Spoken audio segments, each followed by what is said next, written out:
اعوذ باللہ من الشیطان الرجیم بسم اللہ الرحمن الرحیم وَتَكُونُ الْجِبَالُ كَالْعِهْنِ الْمَنفُوشِ، اور پہاڑ رنگ برنگی دھنکی ہوئی اون کی طرح ہو جائیں گے، یعنی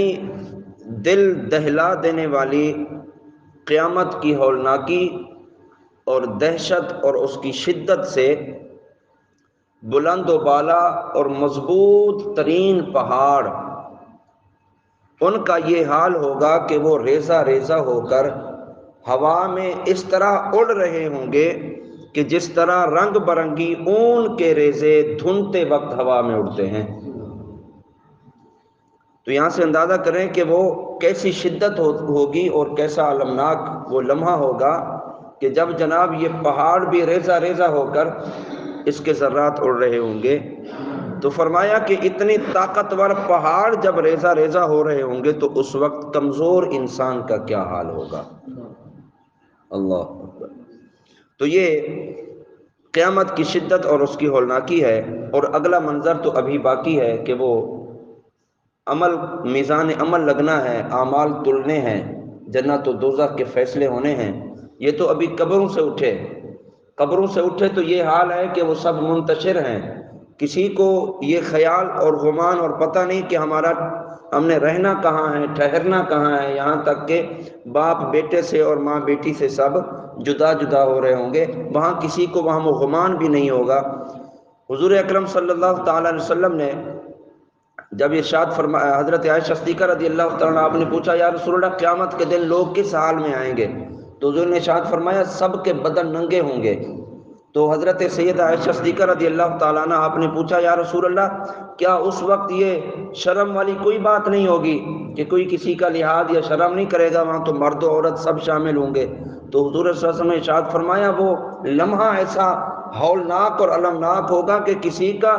کسی طرف خیال ہی نہیں جائے گا، کسی کو یہ احساس بھی نہیں ہوگا کہ ہمارے جسم پر، ہمارے بدن پر کوئی لباس بھی ہے یا نہیں ہے، یعنی ایسی دہشت ناک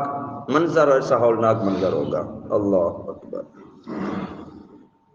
تو فرمایا کہ مضبوط ترین پہاڑوں کا یہ حال ہوگا کہ وہ ریزہ ریزہ ہو کر ہوا میں اڑ رہے ہوں گے۔ فَأَمَّا مَن ثَقُلَتْ مَوَازِينُهُ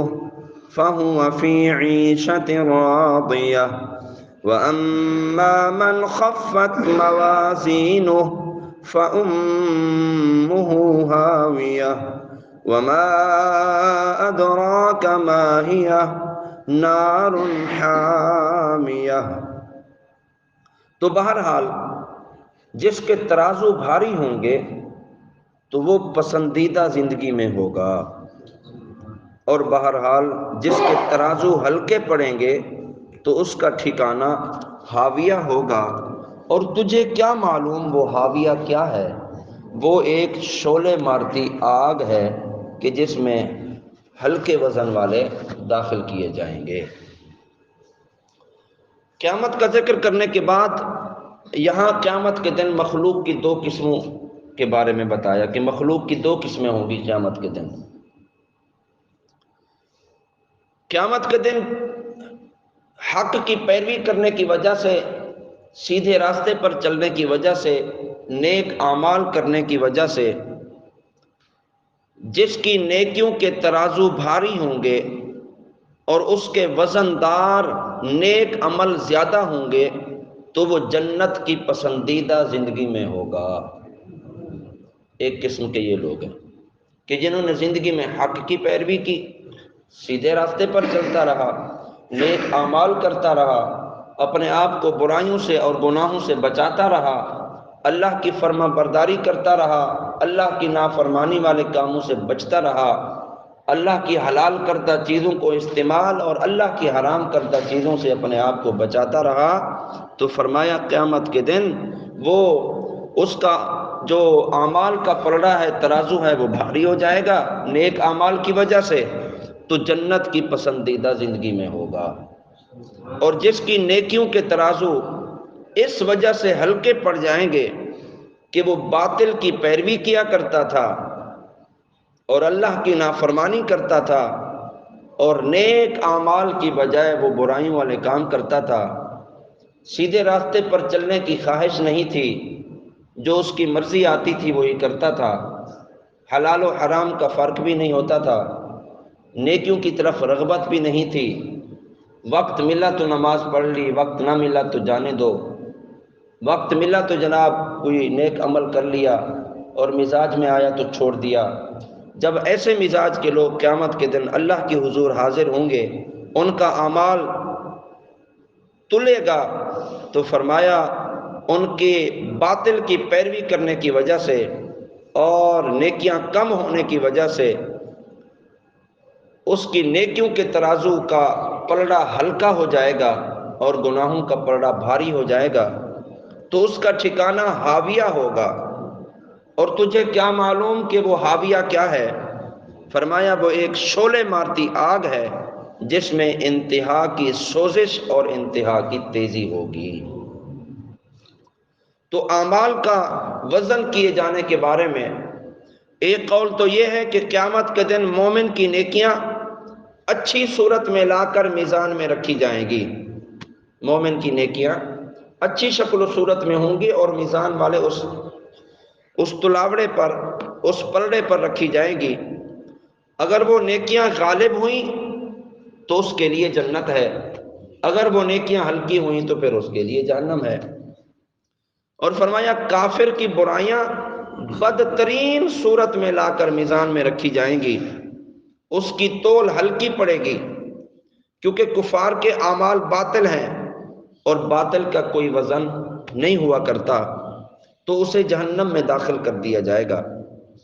اور ایک قول یہ ہے کہ قیامت کے دن صرف مومنوں کے اعمال کا وزن ہوگا، کافروں کے اعمال کا وزن نہیں ہوگا۔ تو جس مومن کی نیکیاں برائیوں پر غالب آ جائیں گی تو وہ جنت میں داخل ہوگا، جس کے گناہ نیکیوں پر غالب ہوں گے تو انہیں جہنم میں داخل کر دیا جائے گا، اور اپنے گناہوں کی سزا پوری ہونے کے بعد جہنم سے نکال کر پھر ان مومنین کو جنت میں داخل کیا جائے گا، کیونکہ ہمیشہ ہمیشہ کے لیے ٹھکانہ مومن کے لیے جنت ہے اور کافر کے لیے ہمیشہ ہمیشہ کے لیے ٹھکانہ جہنم ہے۔ کئی ایسے ایمان والے کہ جن کے گناہ زیادہ ہوں گے، نیکیاں کم ہوں گی، انہیں ابتدا میں جہنم میں ڈالا جائے گا، وہ اپنی سزا کاٹیں گے، ان کی سزا پوری ہوگی، وہ پتہ نہیں جب پوری ہو، پھر اس کو جہنم سے نکال کے جنت میں داخل کیا جائے گا، کیونکہ ہمیشہ ٹھکانہ مومن کا ہے جنت، اور کافر وہ ہمیشہ ہمیشہ کے لیے جہنم میں ہوں گے۔ تو فرمایا اللہ تعالیٰ یا تو اپنے فضل و کرم سے، یا تو اللہ تعالیٰ اپنی رحمت سے اسے معاف کر کے جنت میں داخل کرے گا، یا یہ ہے کہ وہ اپنی سزا کاٹے گا، جبکہ کفار کے اعمال کا وزن نہیں کیا جائے گا، کیونکہ اللہ تعالیٰ نے ایک مقام پر یہ بھی فرمایا ہے فَلَا نُقِيمُ لَهُمْ يَوْمَ الْقِيَامَةِ وَزْنًا، پس ہم ان کے لیے قیامت کے دن کوئی وزن قائم نہیں کریں گے۔ یہ کافروں کے لیے ہے، قیامت کے دن ان کے لیے کوئی وزن قائم نہیں کریں گے۔ کیوں؟ کیونکہ بدعمالی کا کوئی وزن ہی نہیں ہے، باطل کا کوئی وزن نہیں ہے، جس چیز کا کوئی وزن نہیں تو اس کے لیے ترازو لگانے کی ضرورت نہیں ہے، اور ان کے لیے جنت کا فیصلہ تو ہونا نہیں، انہوں نے جانا ہی جہنم میں ہے، تو اس لیے ان کے اعمال کا وزن نہیں ہوگا۔ یہ ایک قول ہے، ایک قول کے مطابق ان کے اعمال کا وزن بھی ہوگا۔ البتہ اس بارے میں تحقیق یہ ہے کہ جن کافروں کو اللہ تعالیٰ بہت جلد دوزخ میں ڈالنا چاہے گا تو بغیر اعمال کے وزن کیے انہیں دوزخ میں ڈال دے گا، اور باقی کافروں کے اعمال کا وزن کیا جائے گا۔ اسی طرح بعض مسلمان اللہ رب العالمین اپنے فضل و کرم سے بغیر اعمال کے وزن کیے اپنی رحمت سے انہیں جنت میں داخل فرما دے گا، اور جو باقی ہوں گے ان کے اعمال کا وزن ہوگا۔ تو قیامت کے دن میزان قائم کیا جانا اور اعمال کا وزن ہونا یہ حق ہے، اور یہ مسلمان کا عقیدہ ہے کہ قیامت کے دن اعمال تولے جائیں گے، میزان عمل لگے گا، اور اس پر قرآن کی بہت ساری گواہیاں موجود ہیں۔ تو اعمال کے وزن کا انکار نہیں کرنا۔ کوئی یہ نہ کہے جناب پتہ نہیں ایسے ڈرانے کے لیے بتایا جاتا ہے، پتہ نہیں ایسے ہمیں کہا جاتا ہے، انہوں نے تو ایسے ڈرا کے رکھا ہوا ہے، اللہ بڑا غفور الرحیم ہے جناب وہ تو بخش دے گا۔ یہ تو صرف ایک ہمارا مطلب یہ ایک ہماری چاہت ہے، اللہ غفور الرحیم تو ہے لیکن یہ ہمارا مزاج ہے کہ چونکہ ہم نے آگے کی چیز دیکھی نہیں ہے تو ہم چاہیں تو انکار بھی کرتے ہیں، ہم سے کس نے پوچھنا ہے؟ تو ایسی بات نہیں، آپ کو ڈرانے کے لیے کوئی اور کسی کی کیا مجال کہ اللہ کے معاملے میں آپ کو ڈرائے، جب رب خود فرما رہا ہے تو اللہ کا پیغام تو آپ کے کانوں تک ضرور پہنچانا ہے نا۔ تو قرآن پاک میں اللہ نے ایک مقام پر ارشاد فرمایا والوزن یومئذ الحق فمن ثقلت موازینہ فاولئک هم المفلحون ومن خفت موازینہ فاولئک الذین خسروا انفسهم بما كانوا بآیاتنا یظلمون۔ فرمایا اس دن وزن کا کرنا یہ ضرور برحق ہے، جن کے پلڑے بھاری ہوں گے تو وہی فلاح پا جائیں گے، جن کے پلڑے ہلکے ہوں گے تو یہ وہی لوگ ہوں گے جنہوں نے اپنی جانوں کو خسارے میں ڈالا اس وجہ سے کہ وہ ہماری آیتوں پر ظلم کرتے تھے۔ تو میزان عمل حق ہے، عمل تولے جائیں گے، اللہ رب العالمین جس پر کرم فرمائے گا اپنی رحمت سے اسے معاف فرما دے گا،